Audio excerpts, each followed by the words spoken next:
Morning everybody, welcome to a Tuesday Collective Tarot. I'm using some Aboriginal cards today. I haven't used these for donkeys, not sure why, I love them. It strikes me that we're coming towards the end of March already, so there's something about chapters moving forward, coming into new seasons, but opening up from a lot of healing. A lot of people have just come through massive bouts of healing the last few months. So the first one I get is illusions, and I think the key with healing is that we confront illusions and delusions. We break through to see the truth of things, right at the heart of things. And it's true what they say, that the truth of things will set you free, but it might hurt you first. But what it does help is there's the indecisive card, the procrastinator. It helps us come out of indecision. When we break through to the truth of things, although it might hurt, it helps us to carve a path going forward. We are all fated and destined to come to certain forks in the road at certain times in our lives. And we have to make a decision, and these decisions have huge implications about the path and the fatal destiny that we end up on and the people that we meet. But actually, if we can work through our stuff in order to make a decision, we get a surprise. And the surprise is a gift from the universe. So the universe does tend to reward us. It rewards us when we've done some hard work and we've done some spiritual inner pilgrimage of working through our stuff to become the greatest and truer version of ourselves and create the life we're destined and born to have. And what that surprise often is freedom, which can be emotional freedom, physical freedom, coming out of the trenches of something, coming out of entrapments, entanglements.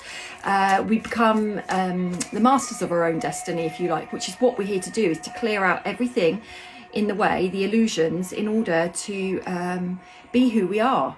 That's the ultimate goal. Rise above human emotions where nothing is actually personal. Become the truer version of you, fulfilling your true mission here, which is to remove everything that you're not, as I always say. And that an element that helps with that is self-respect. Walking your journey is self-respect. Not getting held back by others, not getting held back by limited mindsets, by being told what you should be doing. I always say, if you use the word should, I should be doing this, it usually means you don't want to, but you've been taught that that's what you should be wanting to do. And that means you're coming away from your true potential, your true path, because whose life are you living? Who are you living it for? Whose approval are you seeking? Whose validation are you trying to live up to?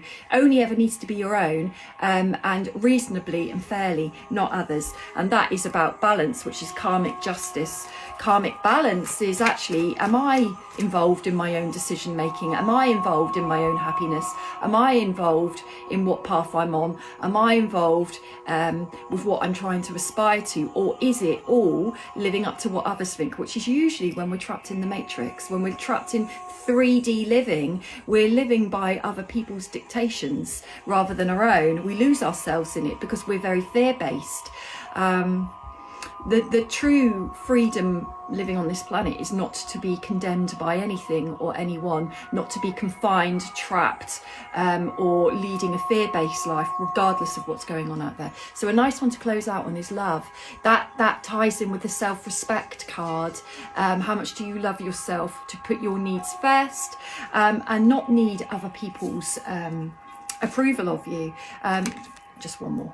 I could just keep going. The intuition card will guide you on that. You're not here to live your life for other people. You're here to lead it for you, but in a fair, kind way, where we don't do harm to others. But we really have our own needs at the forefront of our map, of our journey, just like everybody else should have. So it's not selfish, it's self-kindness. It's, you know, if you're going to live this life on a very, very tough but very beautiful planet, why would you not make your life matter? Why would you not make it count? And why would you not allow yourself to have joy and every type of abundance possible? Why would you not? This is an experience, remember. We're not meant to get weighed down in the trenches, bogged down by the humanness. We're meant to learn to bring in our soul more and rise slightly above the humanness, so that the soul, the intuition, directs the human path that we're on, because we are having a human experience. But if we're only living our journey by what we're told to do, or just by the mind, it's a very fearful experience we'll be having. If we bring in our other part, our most beautiful gift to ourselves is our soul, our intuition, and live our life from that as well, balancing it out with the human path, we get to live our best life. It's, you know, people ask me all the time, how do you live a soulful life?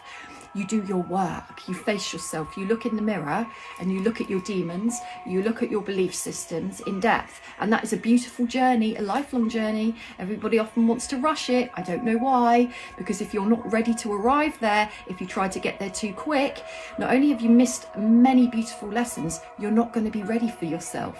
And there's nothing worse than that. So happy journeying, everybody, and take care.